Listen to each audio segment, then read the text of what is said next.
फुगा जर आकाराने मोठा असेल तर तो पटकन फुटतो, पण जर फुगा आकाराने लहान असेल तर काहीही केल्या फुटत नाही. आणि हेच एक्झॅक्टली होतं PCOD मध्ये.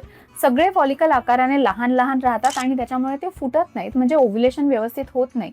फॉलिकल आकाराने लहान राहायचं कारण आहे इन्सुलिन रेझिस्टन्स. त्यामुळे PCOD मध्ये इन्सुलिन रेझिस्टन्स कमी करण्यासाठीच्या माझ्या 5 टिप्स. 1. वजन 5 ते 10 किलोनी कमी करा, नक्की फरक पडेल. सेकंड, रोज व्यायाम करा, ज्याने स्ट्रेस लेवल पण कमी होईल आणि इन्सुलिन रेझिस्टन्स बॉडीचा सुधरेल. नंबर 3, ताण घेऊ नका, कारण की ताण घेतल्याने सुद्धा ओव्ह्युलेशन होत नाही.